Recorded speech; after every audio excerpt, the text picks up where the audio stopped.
কথায় আছে বিপদ কখনো বলে আসে না। তো সেটাই হলো আজকে আমাদের সাথে। তো আজ বৃহস্পতিবার আর সকাল সকাল ঘুম থেকে উঠে চেষ্টা করছিলাম যে তাড়াতাড়ি রান্নাটা সেরে নিয়ে তারপরে পুজোর দিকে যাব। তো সেই জন্য বাসি জামা কাপড়টা ছেড়ে আর এই যে সবজিগুলোও কেটে নিয়েছি, নিয়ে রান্নাঘরে চলে এসেছি। তো যখনই রান্নাঘরে ঢুকেছি তখন থেকেই বাবু আমাকে বকাবকি করছে, আজকে বৃহস্পতিবার, আজকে তুমি কেন রান্নাঘরে ঢুকেছো? তুমি আজকে সকালবেলা ঘুম থেকে উঠে স্নান সেরে আগে পূজা দেবে, তারপরে রান্নার দিকে আসবে, মা ততক্ষণ ভাত বা কিছু একটা তরকারি করে নেবে। তো আমি বললাম ঠিক আছে, যেহেতু আজকে একটু দেরি হয়ে গেছে তা একটু ডালটা করে দিয়ে আমি স্নান সেরে পুজোর দিকে যাব।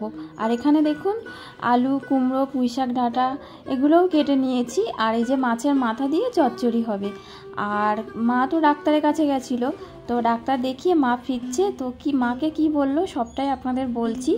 তো ডাল হয়ে গেছে, আর এখানে মায়ের জন্য পেঁপে দিয়ে একটা তরকারি করেছিলাম। তো সুগার এমনই একটা রোগ, তো কি খাবে আর কি না খাবে সেটাই হচ্ছে মুশকিল। তো এই যে দেখুন মসুর ডাল, সেটাও খেতে পারবে না, তারপরে কুমড়ো, সেটাও খেতে পারবে না।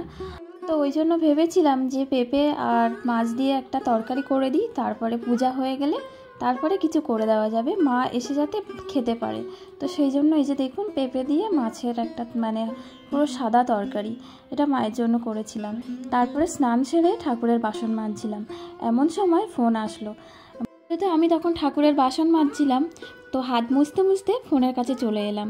এসে দেখলাম দাদা ফোন করছে, হন্তদন্ত হয়ে আমাকে বলল যে এক্ষুনি বাবুকে পাঠিয়ে দে। আমি বললাম কেন? বলল মা ভীষণ অসুস্থ হয়ে পড়েছে। তো মা কিন্তু আমাদের যে স্টেশন সেখানেই মা নেমেছে, নেমেই তার আগে থেকে শরীরটা খারাপ লাগছিল, তো সেখানেই অসুস্থ হয়ে পড়েছে। বলল আমি প্ল্যাটফর্মে শুয়ে রেখেছি, তুই এক্ষুনি পাঠা। তো তারপরে বাবুও সঙ্গে সঙ্গে সাইকেল নিয়ে চলে গেল প্ল্যাটফর্মে। তো আমি তখন দাদাকে বললাম বাবু চলে গেছে, তুই মা যেন শুয়ে না পড়ে, তুই মাকে মাথাটা উঁচু করে বসিয়ে রাখ, আমি জানি মায়ের হাই প্রেশার হয়ে গেছে। ঠিক তার আগের দিনও মায়ের কিন্তু 200 প্রেশার উঠে গেছিলো যেদিন ডাক্তার দেখায়। তারপরে টোটো প্ল্যাটফর্মের উপরে টোটোর পারমিশন নিয়ে টোটোয় করে মাকে এই যে নিয়ে আসছে।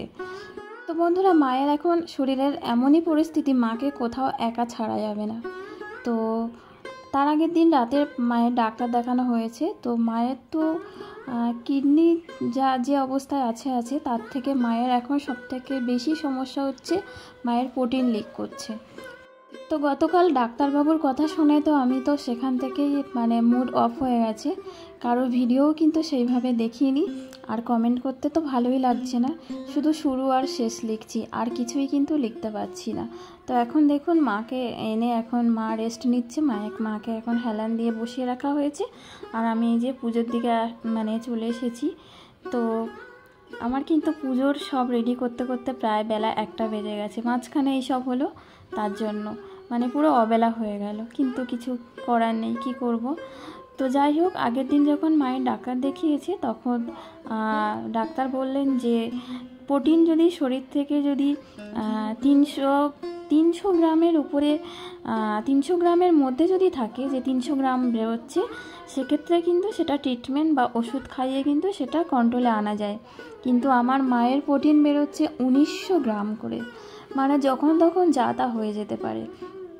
তো আমি এইটুকুই বলবো বন্ধুরা, আমরা যে ভুল করেছি, আমরা তো জানতাম না। মায়ের এত বছর ধরে সুগারের ট্রিটমেন্ট করা হয়েছে, 18 বছর ধরে আমার মায়ের সুগার ট্রিটমেন্টে রাখা হয়েছে। তো আমার এই ভিডিওটি যারা দেখছেন, যাদের ঘরে কারো সুগার আছে, তো অবশ্যই প্রোটিনের পরীক্ষাটা অবশ্যই করবেন। তার কারণ সুগার থাকলে কিন্তু আস্তে আস্তে প্রোটিন লিক করে। যেমন আমার মায়ের কিন্তু 300-র মধ্যে আর থেমে নেই, মায়ের এখন 1900 হয়ে গেছে। তো এখন আর ওষুধের দ্বারা মায়ের আর সেই প্রোটিন লিক করা আর কমানো যাবে না। তো এখন ডাক্তারবাবু বুঝতে পারছে না কিসের থেকে প্রোটিনটা লিক করছে, তার জন্য মায়ের চোখের পরীক্ষা দিয়েছে। তো চোখ পরীক্ষা করলে বোঝা যাবে যে চোখের মধ্যে যে শিরাগুলো আছে সেখানে সাদা আছে না শিরার মধ্যে লাল লাল রক্তের ছাপ দেখা যাচ্ছে। যদি দেখা যায় শিরার মধ্যে রক্তের ছাপ দেখা যাচ্ছে, তাহলে ওষুধের দ্বারা ওটা আস্তে আস্তে ঠিক হবে। আর বলেছে যদি দেখি চোখ একদম ওকে, তাহলে ভাবতে হবে বিশাল ভয়ঙ্কর কিছু। তো সেই জন্য সবাই একটা আতঙ্কের মধ্যে আছি বন্ধুরা। তো সেই জন্য মাকে মা তো তার আগের দিন দাদুর বাড়ি গেছিলো, তার কারণ যেখানে ডাক্তার দেখানো হয়েছে ওখান থেকে দাদুর বাড়ি কাছে, তো দাদুকেও দেখে আসলো আর আমার এখান থেকে জার্নি করে যেতেও হলো না, সেই জন্য ওখানে গিয়েছিলো। তো তারপরে আমার এখানে বড়দা আমার কাছে পৌঁছে দিয়ে বড়দা বাড়ি চলে যেত, তার কারণ আপনারা তো জানেন বাড়িতে একটা দোকান আছে আমার দাদার, তো তবুও ও সবসময় আসা যাওয়া করছে। তো আমাদের বাড়ি পৌঁছে দিয়ে আর বাবু চোখের ডাক্তার দেখাতো, তার মাঝখানেই এই অবস্থা। তো ট্রেনের মধ্যে থেকেই দুটো প্ল্যাটফর্ম আগে থেকেই কিন্তু শুরু হয়ে গেছে মায়ের শরীর খারাপ। তো দাদা কোনো রকমে মাকে কোলে পিঠে করে জড়িয়ে ধরে আর কোনো রকমে ট্রেন থেকে সবাই সাহায্য নিয়ে নামিয়ে ওই প্ল্যাটফর্মেই বসিয়ে রেখেছিল, বসাতে তো পারছে না, ওইভাবে শুয়ে ওইভাবে রেখেছিল। তারপরে বাবু গিয়ে নিয়ে আসলো, দেখলেন তো। তো তারপর বাবু আর দাদা দুজনে মিলে হাত ধরে ধরে ঘরে নিয়ে এসছে।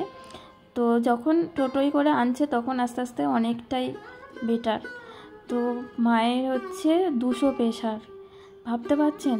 আর এই প্রেশারটা কিন্তু টেনশান থেকে, ডাক্তার বলেছে এটা যদি নর্মাল প্রেশার হতো এই 200 প্রেশারে ওনাকে খুঁজে পাওয়া যেত না, কিন্তু উনি কোনো কারণে টেনশান করেছে, তো সেই টেনশানের প্রেশার, ওই জন্য ওনার শরীরের সাথে কিন্তু এটা অ্যাডজাস্ট হয়ে গেছে। 200 প্রেশার নিয়ে কিন্তু উনি হাঁটাচলা করছে। আর যেহেতু মায়ের হঠাৎ করে এরকম অসুস্থ হয়ে পড়ার কারণ হচ্ছে প্রোটিনটা লিক করছে, ভাবতে পারছেন 30 গ্রাম করে প্রোটিন লিক করলে তাই শরীরের অনেক ক্ষতি, সেখানে মায়ের 1900 গ্রাম করে প্রোটিন লিক করছে, বেরিয়ে যাচ্ছে। তো এরকম পরিস্থিতিতে আমি সবাইকেই বলবো বন্ধুরা, যাদের ঘরে কারো সুগার আছে অবশ্যই আপনারা কিন্তু প্রোটিনের পরীক্ষাটা করবেন। এই পরীক্ষাটা অনেকেই করে না বুদ্ধি করে, সুগারের ট্রিটমেন্ট করে যায়, হয়তো মাঝে একটু কিডনিটা দেখে নেয়, কিন্তু প্রোটিনের পরীক্ষা কিন্তু সবাই করে না। আর বিশেষ করে যারা গ্রামের দিকে থাকে, আমার বাপের বাড়ি তো দেখেছেন একদম প্রত্যন্ত গ্রামে, ওখানে তো এসবের কোনো প্রশ্নই ওঠে না, ওখানে তো কেউ জানেই না এইসব বিষয়। তো অবশ্যই কিন্তু আপনারা এটা খেয়াল করবেন। আর তার সাথে সাথে সুগার টেস্টের মেশিন, সেটাও ডাক্তার বলেছে ঘরে রাখতে, আর ব্লাড প্রেশার মাপার মেশিন, তো সেটা আমার বাড়িতে আছে। আমার বিয়ের আগে আমি মাকে দেখে দিতাম, এখন তো আর দেখতে পারে না। আর আমি তো এখানে দেখেছেন নর্মালটা কিনে নিয়েছি, তো মাকে একটা ডিজিটাল কিনে দেব। তো শুধু মায়ের জন্য কিনলেও হবে না, আমার যে দিদি, আমার ননদ, তারও কিন্তু মায়ের মতো সুগার, হাই সুগার। তো দুটো অর্ডার করব, করে একটা মা নিয়ে যাবে, একটা দিদি নিয়ে যাবে। তো যেটা ডিজিটাল সবাই দেখতে পারে, তো ওটাই এখন কিনবো, আর কিছু করার নেই, ওটা ঘরে রাখতে হবে। তো এটা কিন্তু ঘরে রাখা দরকার, এখন যা দিন পড়েছে, তো কি বলবো, সুগার প্রেশার কিন্তু ঘরে ঘরে বন্ধুরা। আর এই যে দেখুন কথা বলতে বলতে ঠাকুরের সব কিন্তু সাজিয়ে নিয়েছি, ঠাকুরের ভোগ। আর এই বাবুকে তখন বলছিলাম যে আমার ঠাকুরের কলা নেই, তুমি আমাকে কলা এনে দাও, তার মধ্যেই কিন্তু ফোনটা এসেছিলো। তো আমার চোখ মুখ দেখে বুঝতে পারছেন কোনো চনমনে সেই ভাবটা নেই। তারপরে কিন্তু আর ভিডিও করিনি, ঠাকুরের পুজো দিয়ে তারপরে মাকে খাইয়ে তারপরে একটু শুয়েছিলাম। তারপরে এই যে দেখুন সন্ধ্যাবেলা আমাদের মাসি বাসন মেজে দিয়ে গেছে, বাসনগুলো গুছিয়ে নিয়েছি, আর মায়ের জন্য একটু ওস্ট বানাবো। তো দুপুরে ভাত দিয়েছিলাম কিন্তু সেরকম খেতে পারিনি। তো সুগারে কি খাবে না খাবে, আলু দিতে পারবো না কুমড়ো দিতে পারবো, তো ওটসের খিচুড়ির জন্য শুধু পেঁপে দিয়েই করে দিলাম। আর কি করব বলুন বন্ধুরা। তো জানি না আজকের ভিডিওটা আপনাদের কেমন লাগবে। তো আপনাদের কাছে শুধু আজকে একটাই অনুরোধ করব, সবাই আমার মায়ের জন্য একটু প্রার্থনা করুন, একটু দোয়া করুন। তো আমার মায়ের রিপোর্টে যেন এটাই প্রমাণ হয় যে আমার মায়ের প্রোটিনটা মায়ের চোখের থেকে লিক করছে, তাহলে ওষুধের দ্বারা ঠিক হয়ে যাবে। আর যদি সেটা ধরা না পড়ে তাহলে ভয়ঙ্কর কোনো কিছু হয়তো অপেক্ষা করছে আমাদের জন্য। তো বন্ধুরা, আজকে আমি ভয়েস দিচ্ছি, আজকে এই ভিডিওটা আপলোড হবে একটু পরেই। তো দেখুন ওটস তৈরি হয়ে গেছে আমার, আর একটু টাইট হয়ে গেছে। আর রাতে আমাদের ডিমের ঝোল হবে, আর মাকে তো 2টো করে ডিম খেতে হবে এবেলা ওবেলা। তো ডিম সেদ্ধগুলোও করে নেব। তো আগে মায়ের ওটসটা বানিয়ে নিয়েছি। আর এই যে দেখুন আমাদের মাসিমণি, রেহান ব্লগ, আমার মণি। তো মণি মায়ের ভিডিওটা আমি টিভিতেই চালিয়ে দিয়েছিলাম, তার কারণ আমি তখন মায়ের জন্য রান্না করছিলাম আর আমাদের বাড়ির সবার বাকিদের রান্না অর্ধেক করেছিলাম, মানে ডিমগুলো সব সেদ্ধ করে সব রেডি করে আর করা হয়নি। মা বলল তুমি তোজোদানের কাছে যাও, একটু পড়াও ওদেরকে, আমি করে নিচ্ছি। তো তখন আমি এই যে রান্না করার সময় আমি মনির ভিডিওটা চালিয়ে রেখেছিলাম, আমি না দেখতে পারিনি। আর টিভিতে ওইভাবে তো কমেন্ট করা যায় না বন্ধুরা, লেখা যায় না, টাইপ করতে খুব প্রবলেম হয়।